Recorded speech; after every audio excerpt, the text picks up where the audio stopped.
So Ocular is like the eye. What he fires, like he does like a laser beam thing. And Stench is basically scratch it, but just pumps out poisonous gas. Oh, okay. So they've added like some new Gorgonites. Do you know what Joe thinking about it? Like playing this, they should just do a film, or I guess an animated series. Do you know they did with the Mogwais, but they've just done. Oh, so it's kind of like extended kind of canon kind of thing. Yeah. Just do like an animated series where Commander Elite invade Gorgon. I'd fuck with that. You know what I mean? I'd fuck with that. That Gremlin series was really good.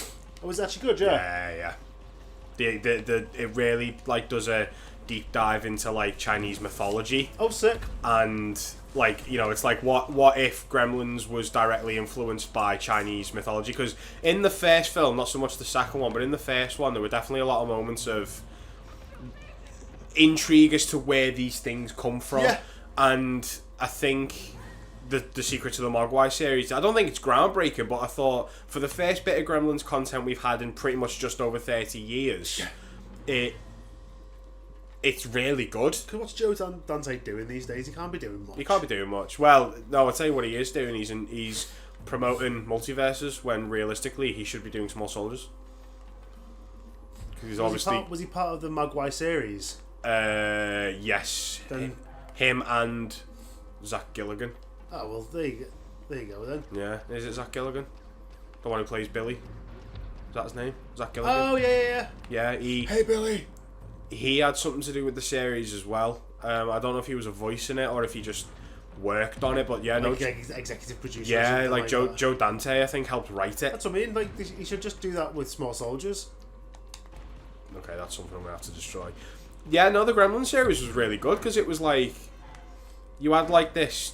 I think it's the old man from the first film. He's a kid. Okay. And you see where the Mogwai came from. You kind of see what their role in nature is. And Gizmo ends up getting lost, and he ends up getting found by the little boy. And there's this, like, I want to say he's like a sorcerer who wants to get his hands on the Mogwai to produce an army of gremlins. But the gremlins in it are kind of like... in this, they've been done as like... This is like an abomination of nature and should not exist. Yeah. And they are just... I would say this is probably the thing that they've been the most mischievous in. They're super mischievous in the series. And sort of... Turn around and grab Oculus. Oh, was Oculus behind me? Yeah, there was another little pickup there. Oh, shit, yeah. But you do have one in your pocket as well. I do. But yeah, no, dude, the series was really good. And I thought, as well, it's really well animated. I have to check it out, seriously. That's what I mean. Just... Joe Dante just needs to do that with Small Soldiers. Well, there was a part of me that did think when watching it, I was like, I feel like they're testing the waters with this. Because, like, I know this has been in the works for so long. They've wanted to do something, either Gremlins 3, or they wanted to bring Gremlins back. And I think Secrets of the Mogwai was a nice little segue into that. And then with Stripe and Gizmo getting brought into multiverses, I was like, okay. Because that's what I wanted to ask you about the second Gremlins. Are there multiple versions of Stripe? Is Stripe basically just Stripe and Spike, like an evil version of? Yeah, Stripe and Spike are more or less the same. So Stripe is the first one. Spike is the second one. Is right. Okay. Yeah. So Spike is Stripe like reincarnated kind of thing. Because it's been so long since I watched them. When I saw the next set of Gremlins in the second Gremlins 2, I was like, sure, that's Stripe. Yeah, like an alternate version of Stripe. It's like Stripe's twin brother, yeah, but it's called Spike. And because inherently, out of every group, like every group that comes from Gizmo, or it could have very well just be Mogwais in general. I think you have one of them, like 90% of them are mischievous because all they want to do is just cause shit. Yeah. And then you've just got one of them that's just kind of like, no, I'm here to cause pain. Like, I am evil. And that's one of the things with Stripe is it's like. It's that part in the first one when they're in the pub or at the bar and they're all just partying. Oh, okay. He just fucking shoots him. And he's just got a gun. And it's like, all the others are just there to kind of party and have fun. And he's just like, dead. You know? So, I would say Spike and Stripe are meant to be like, almost like twins in a way. Yeah. Because when they turn into a gremlin, they're arguably the most evil looking ones. Because all the others just kind of look dopey as fuck. Like, they're all there just to have fun. Like, you know, like all of them I hate platforming so much. All of them, like when they go to the cinema to watch Snow White, they're all enjoying it, and Stripe's like, fuck this, I'm going to get food. I'm going to become a spider. I'm going to become a spider. And then, and then you got, that Spike becomes a spider, Yeah. and that was one of the things, is it's like, every other Gremlin's drinking a potion that either turns them smart, fucking turns them into a woman, fucking turns them into living electricity, and then you got Spike who sees the one of the spider and goes, Yeah. I'm going to drink this. This is mine. And the bat one. Oh, I love the bat one. There we go. The bat one's boss. It's just when he barges through the wall and it's just the Batman symbol. That bit fucking cracks me up. But again, like, I think Gremlins 2 falls into that category of Warner Brothers just flexing what IPs they've got. Yeah. And that's one of the biggest. biggest. Not afraid to be meta. Yeah, like it wasn't afraid to be meta, whereas the first one was quite self-contained and was like, this could actually be a horror movie. How did fucking, and we know from Small Soldiers, he's fucking Joe who runs the truck. Yeah, Dick Miller. How did he survive? Because him and his wife blatantly got fucking ran down with a JCB. But then in the second one, they're like, hi, we're back again. Yeah, like, what? It's like one of the, I think they frequently speak about it, like, because it's like in the first one it is like you two very clearly got run over by a snowplow. You should not be living right now. And then they kind of worked it into an angle where it's like, oh, they had to go to therapy, and it's like, yeah, but how did you survive? Yeah. It's not a no. Oh my god, that's it. Game over. Oh, is it? Yeah. I don't have any continues. It'll probably just start us from the beginning of this level. Oh my god, I came up against that war machine and I was just like, nope. Nope. Yeah. Quest failed. Replay. It's mad though, because Nick Nitro's dead easy to kill. Yeah, you just gotta keep your distance because he just mortars and throws explosives. Yeah. Fucking... Oh, man. Doing that parkour on them trees was fucking tense. Yeah, it's great, isn't it? I was like, Platforming with 90s tank controls. Oh, mate. Wah, wah, wah, wah, wah. Right. Woo!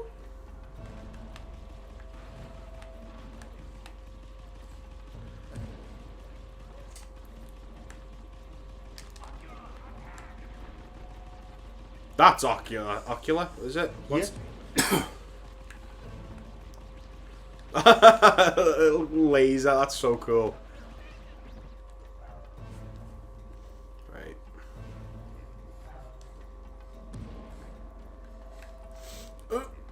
Because now you've got your mines as well. Yeah. Little one-hit kills.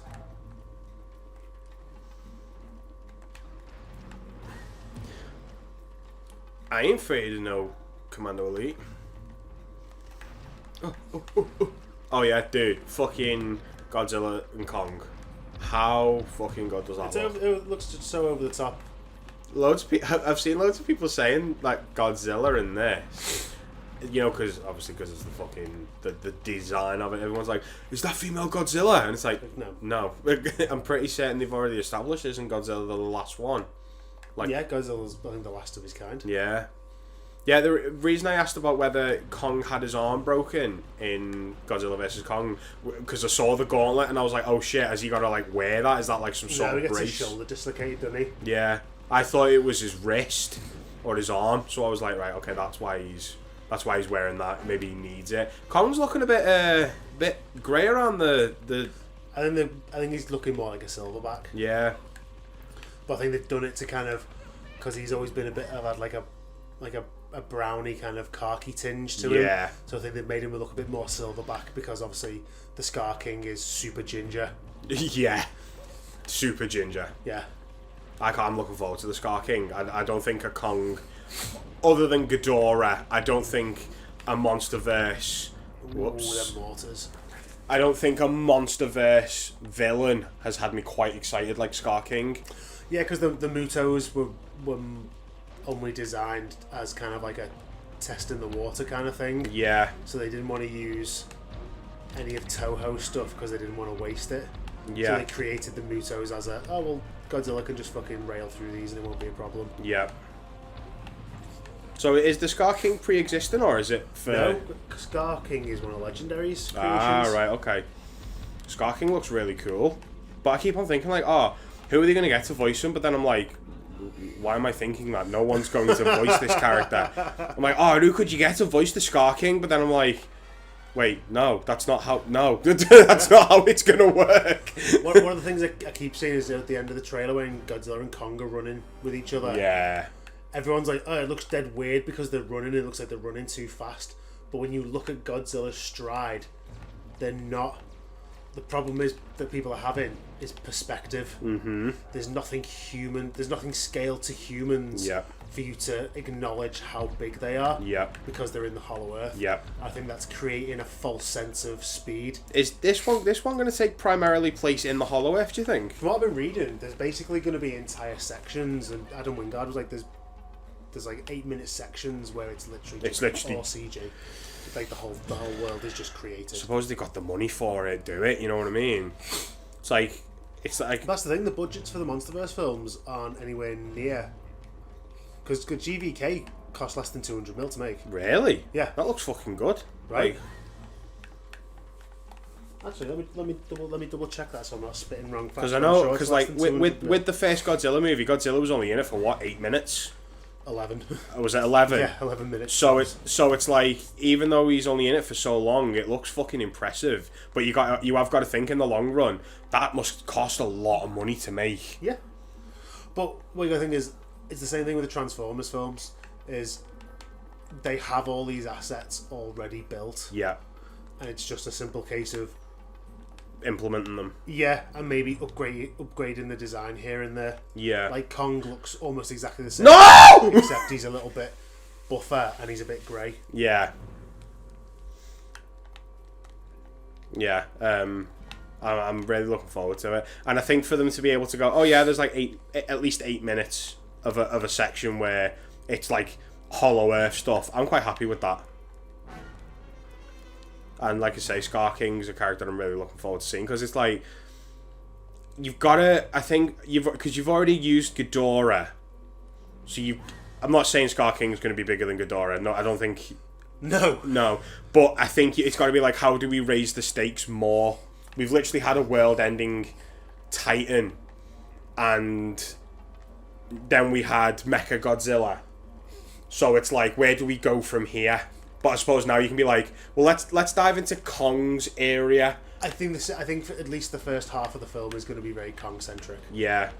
It's going to be about what Kong's doing in the Hollow Earth, what's going to happen.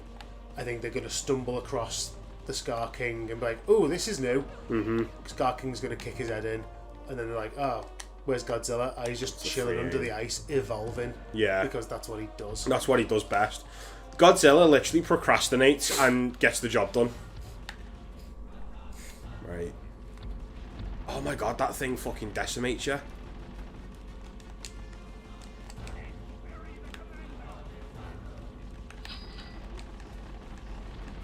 Whoops. I accidentally walked over my own mine. And died.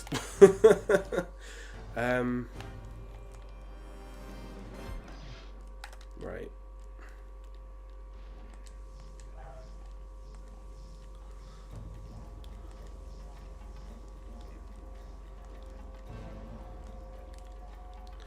Come on, get in there. Oh, checkpoint.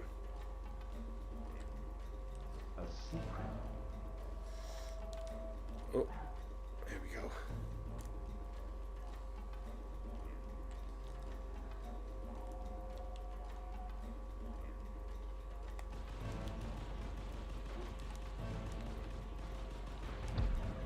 Oh.